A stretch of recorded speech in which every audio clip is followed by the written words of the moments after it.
Il est 23 h à Abidjan et partout en Côte d'Ivoire. Madame, Monsieur, bonsoir. Tout de suite, les titres de votre édition. Plus de 80 000 candidats en lice pour un des 9 644 postes disponibles à la fonction publique. Les concours administratifs session 2018 ont démarré ce samedi 8 septembre. Les épreuves vont se dérouler le long de ce mois. Ouverture ce samedi également d'un atelier de haut niveau sur l'élaboration de la stratégie décennale 2030 de la Banque arabe pour le développement économique de l'Afrique, BADEA. Les travaux vont se poursuivre jusqu'à demain. Le dimanche 2 septembre dernier, un gendarme en service au camp commando de Koumassi a trouvé la mort, agressé par des individus opérant à moto. Eh bien, les présumés assassins du gendarme ont été interpellés. Voilà pour les titres. Bienvenue dans votre édition. Je vous le disais tantôt, plus de 80 000 candidats en lice pour un des 9 644 postes disponibles en ce moment à la fonction publique. Les concours administratifs session 2018 ont démarré ce samedi 8 septembre.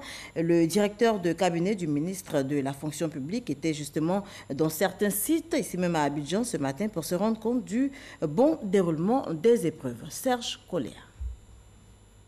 Lycée classique d'Abidjan, il est 8 h ce samedi 8 septembre. Séraphin Oka, directeur de cabinet du ministère de la fonction publique, donne le top départ des concours administratifs 2018. Plus de 80 000 candidats composent dans 379 concours. Parmi les candidats, Blandine eut mère d'un bébé de 4 jours. Le nouveau-né est tenu par son père non loin de la salle, tandis que la candidate se plonge dans la composition. Durant les épreuves, elle a la permission d'allaiter son enfant chaque fois que celui-ci en manifeste le désir. Une tâche pas du tout aisée, mais Blandine tient le coup. Je suis un peu perturbée, mais ça ira. Ça ira. J'aimerais avoir ce concours pour pouvoir aider un peu ma famille qui est dans les difficultés, pour pouvoir moi aussi être indépendante. La délégation du ministère de la fonction publique tient à encourager la candidate maire. Au centre de l'IPNET, toujours à Cocody, 2 candidates en retard sont refoulées par la police. Elles doivent leur salut à la clémence de la délégation du directeur de cabinet qui les autorise à rejoindre les salles de composition. J'ai été en retard à cause du problème de transport. J'ai eu un embouteillage au niveau des 2 plateaux là. Sécurité des centres de composition, prise en charge médicale des candidats, surveillance accrue, lutte contre la fraude, toutes les dispositions semblent avoir été prises pour le bon déroulement des épreuves. Le ministre a toujours voulu qu'il ait une fonction publique efficace. Et de cette efficacité doit provenir des personnes très compétentes, mais aussi qui ont la culture du mérite. Donc tous ceux qui se font passer pour des intermédiaires, des proches d'eux, des cousins d'eux, si on les prend, ils seront traduits devant la justice. Et je vous assure que nous avons mis les moyens. Les concours administratifs 2018 se déroulent simultanément à Abidjan et dans 10 villes de l'intérieur du pays. 9 644 postes sont en jeu pour 82 657 candidats. Les épreuves se déroulent tous les week-ends jusqu'à la fin du mois de septembre. L'Institut national polytechnique Félix Houphouët-Boigny vient de signer une convention avec une entreprise de construction. Il s'agit de fournir aux ingénieurs des travaux publics et ingénieurs industriels une formation additionnelle. Objectif, leur permettre de conduire de plus belle manière, de manière donc plus efficace, les projets du secteur du génie civil en Côte d'Ivoire. Grâce Kando pour en parler. Signature de convention entre l'Institut national polytechnique Félix Houphouët-Boigny, INPHB, et une structure chargée du bâtiment et des travaux publics en Côte d'Ivoire. La convention permettra de former des ingénieurs des travaux publics et industriels. Ils seront chargés d'exécuter des projets de construction. Il s'agit de fournir aux ingénieurs des travaux publics et aux ingénieurs industriels une formation additionnelle leur permettant de conduire de manière efficace les projets du secteur génie civil. Cette formation d'une durée de 12 mois, sanctionnée par un master professionnel, permettra également aux titulaires du diplôme d'intégrer dans un premier temps l'entreprise. Nous recherchons régulièrement des profils d'ingénieurs ayant également des qualités managériales requises pour mener à bien un projet. J'entends par cela leadership, gestion d'équipe, élaboration et gestion de planning financier des projets, coordination de l'ensemble des intervenants afin de faire respecter le délai dans la limite du budget du projet et dans les règles de l'art. Le ministre de l'Enseignement supérieur et de la Recherche scientifique rassure. Nous prendrons toutes les dispositions utiles pour le respect des engagements tels que prescrits dans la convention que vous venez de signer afin de sceller de manière durable ce partenariat. Nous encourageons par conséquent tous les étudiants, tous les professionnels qui seront bénéficiaires de cette formation avec embauche à la clé à donner le meilleur d'eux-mêmes pour le plus grand succès de ce projet afin qu'il nous soit possible de le renouveler et de le pérenniser. Offrir un enseignement de qualité aux étudiants bénéficiaires, les deux structures s'engagent à faire de la formation en master professionnel option génie civil une réalité à l'INPHB. On faisait le point avec Grace Kando. Ouverture ce samedi 8 août 2018 d'un atelier de haut niveau sur l'élaboration de la stratégie décennale 2030 de la Banque arabe pour le développement économique de l'Afrique, BADEA. Les travaux vont se poursuivre demain, dimanche 9 septembre. Notez que cette rencontre est co-organisée par la BADEA et le ministère du Plan et du Développement. Cette rencontre a enregistré également la participation de plusieurs ministres en charge de la planification des pays membres de l'institution bancaire. Cheikh Koné. Réduire considérablement les délais de décaissement, accélérer les démarches administratives et les rendre moins contraignantes, ouvrir des bureaux régionaux de la Banque arabe pour le développement économique en Afrique, BADEA, telles sont quelques-unes des attentes des pays africains, membres de cette institution de développement présente à cet atelier de haut niveau. Nous avons des populations qui ont de grands besoins. Ces besoins sont pressants. Ces besoins ne sauraient attendre. Et nous voulons des taux de décaissement plus élevés, plus importants. Et cela va être pris en considération dans la stratégie. Pour Dr Sidi Oulta, directeur général de la BADEA, l'élaboration de l'agenda BADEA 2030 est un prétexte pour jeter les bases d'un nouveau partenariat entre l'Afrique et les pays arabes. Nous sommes actuellement en train de dresser donc le bilan de ces 40 ans de partenariat, d'analyser quelles sont les faiblesses, quelles sont les forces, quelles sont les menaces et les opportunités de ce partenariat. Nous sommes venus ici écouter pour recueillir quels sont les commentaires, les observations et les suggestions donc des pays bénéficiaires. Nous fondons beaucoup d'espoir sur cette rencontre et nous sommes persuadés qu'elle va nous permettre d'enrichir notre stratégie, de mieux la cibler et de la rendre beaucoup plus proche.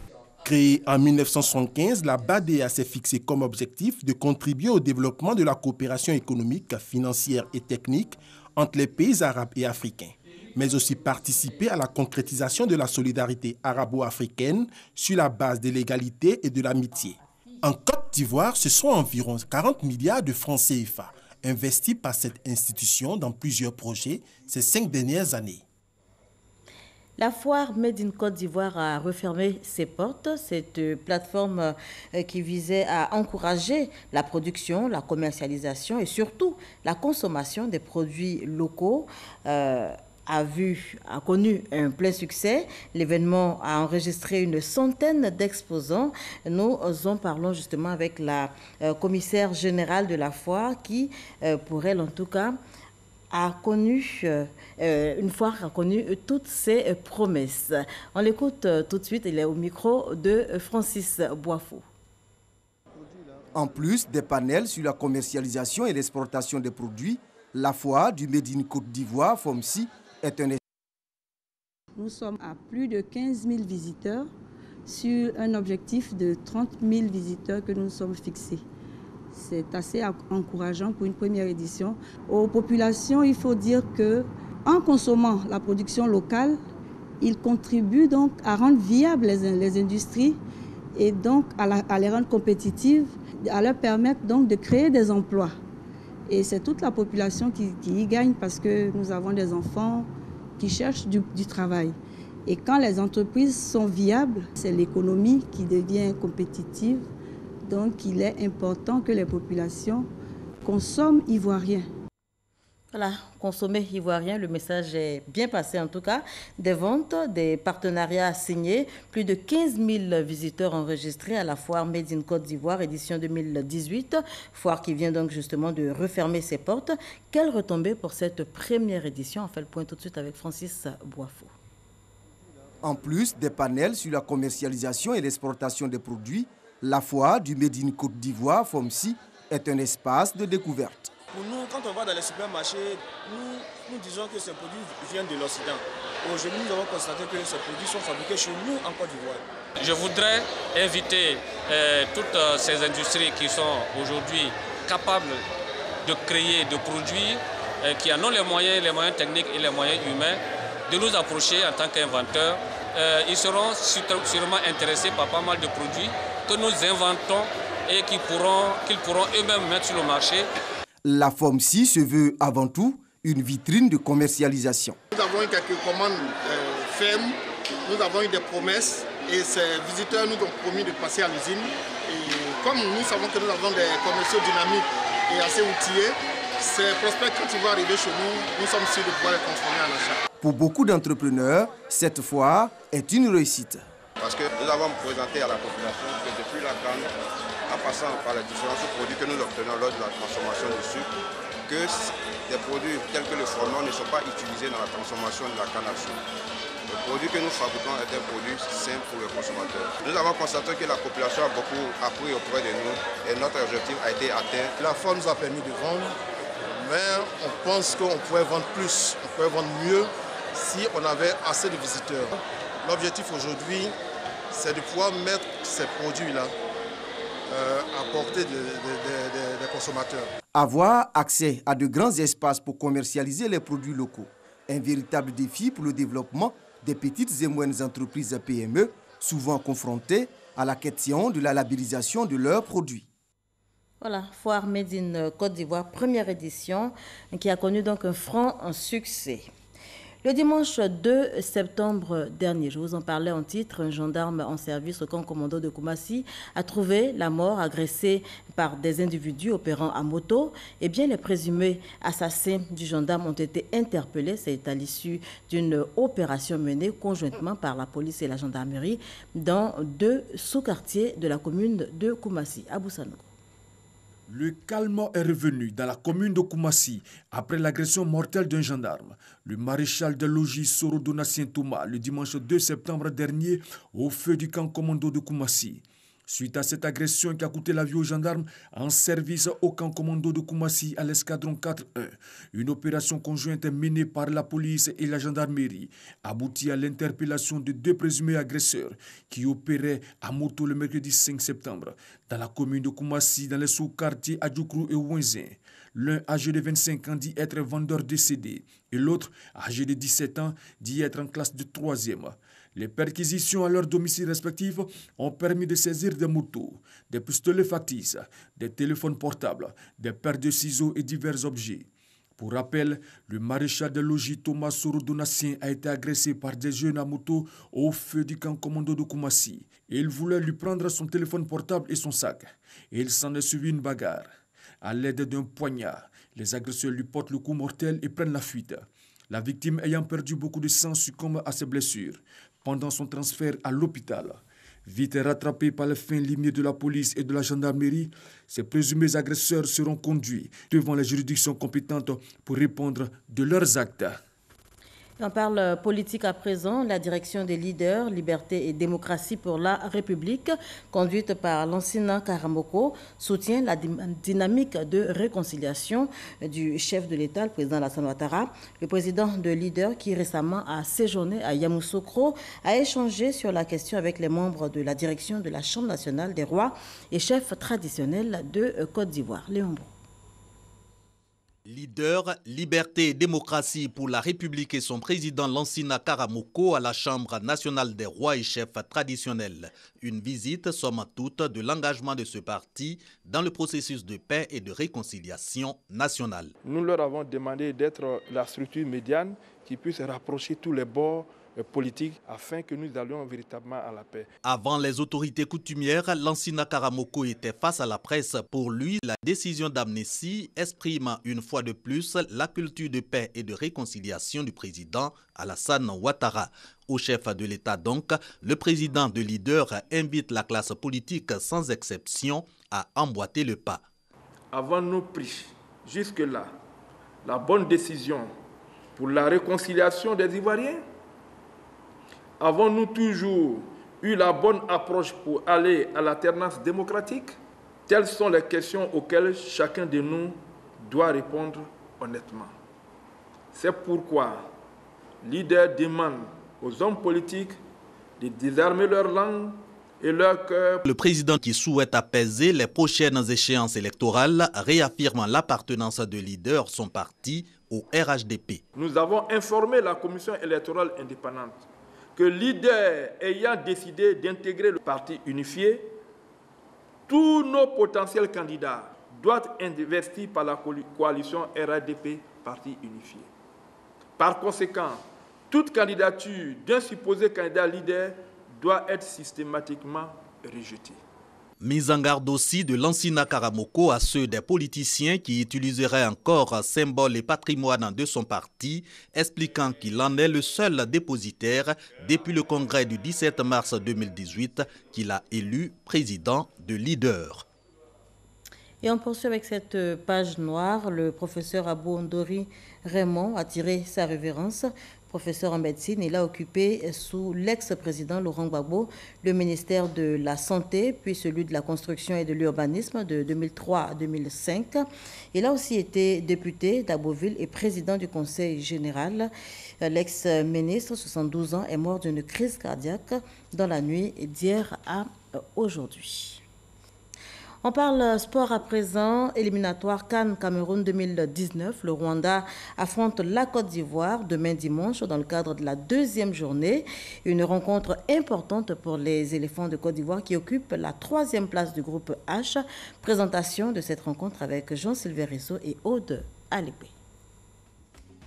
15 mois après leur défaite 3-2 à Bouaké face au Sili national de la Guinée, les éléphants de Côte d'Ivoire seront ce dimanche à l'épreuve des Amavoubis du Rwanda battus 2-1 par la Centrafrique lors de la première journée.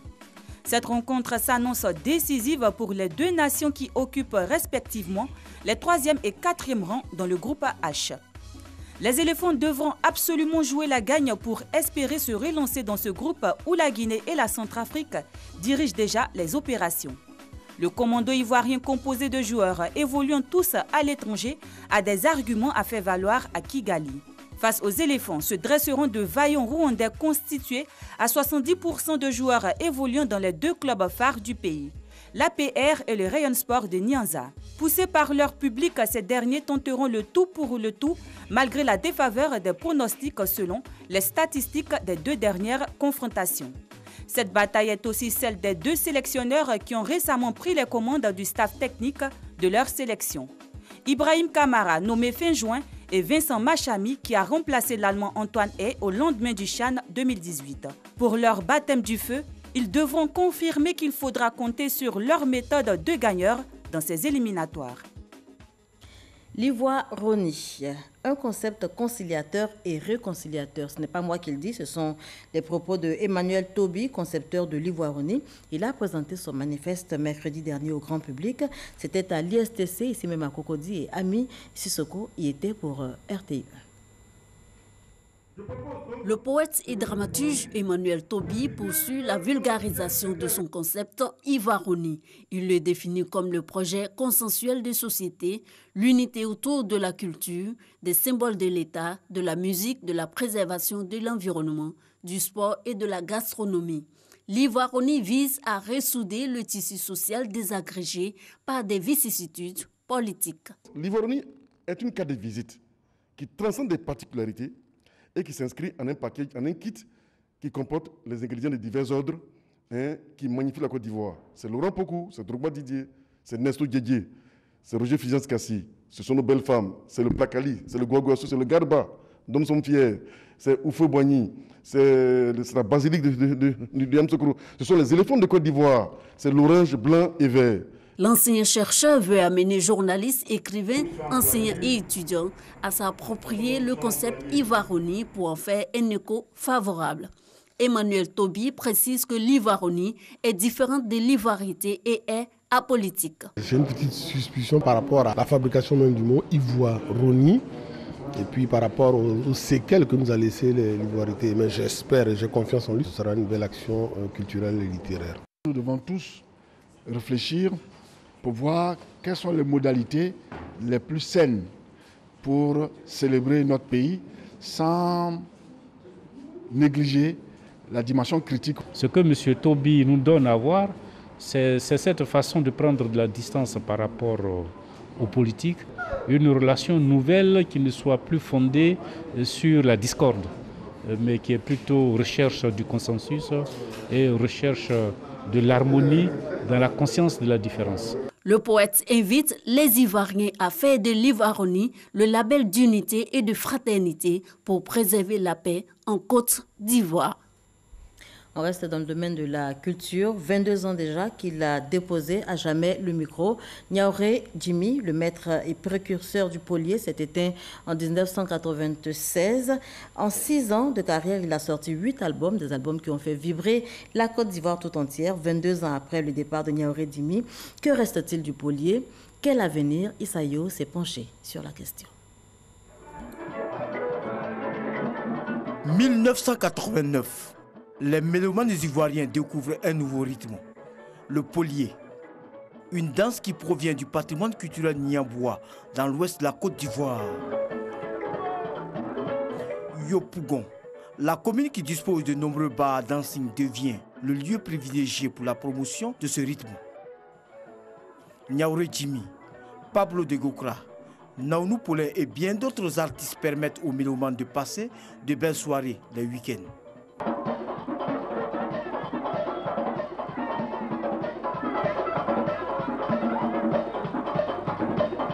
Comme toute nouvelle danse, le polier n'échappe pas à la polémique sur le nom de son créateur. J'étais en studio avec Barthélémy Ngelabo pour mon premier titre de polier, avant même que Niaouré Jimmy prenne le polier. Et il y a eu un festival en Grèce où je devais représenter la Côte d'Ivoire avec Aïs Club et la compagnie d'Akati. J'étais déjà en studio pour le polier et j'étais en Grèce. Et puis Jimmy a sorti le polier derrière moi. Donc à mon retour, j'étais obligé de dire le polier électrique. Malgré ces explications, la paternité du polier est attribuée à Niaouré Jimmy, originaire de Labazoubia, village situé dans le département d'Issia. Il impose le polier dès sa création. Le titre d'Issaouan le révèle aux yeux des mélomanes ivoiriens.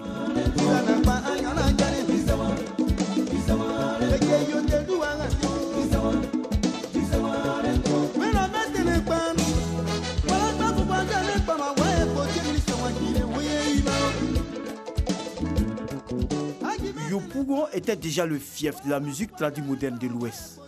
Des artistes de notoriété comme Luxon Pado s'y étaient installés.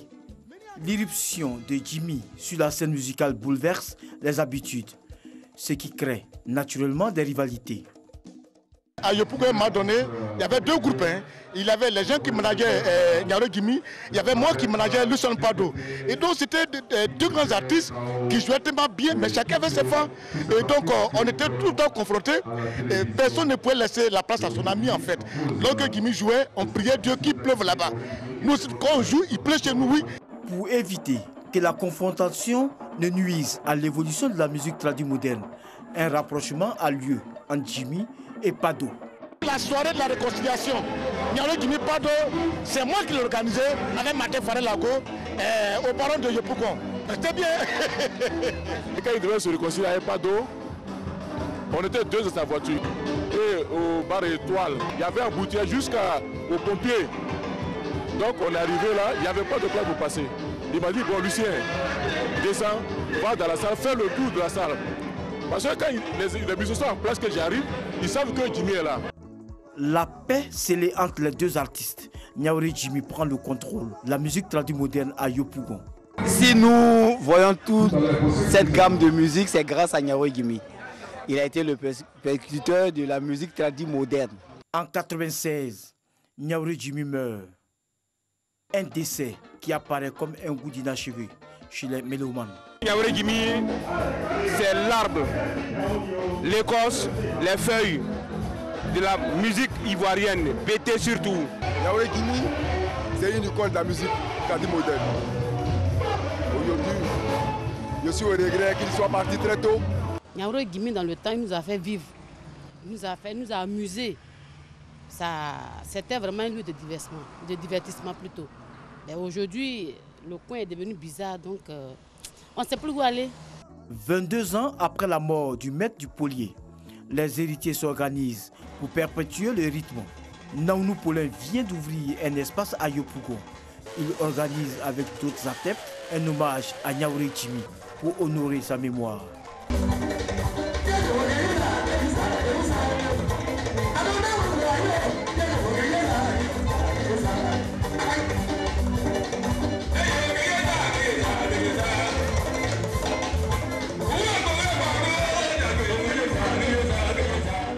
Je fais partie des dernières personnes à avoir vu Jimmy au cours d'une émission du dimanche à la RTI.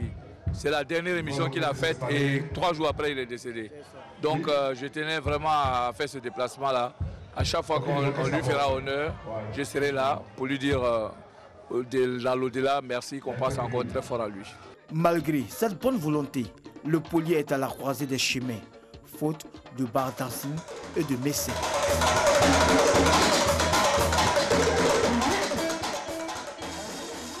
Un dossier signé Issa Yeo. On termine avec des nouvelles de l'Angola. L'ex-président angolais a fait sa dernière intervention en tant que président du mouvement populaire de libération de l'Angola.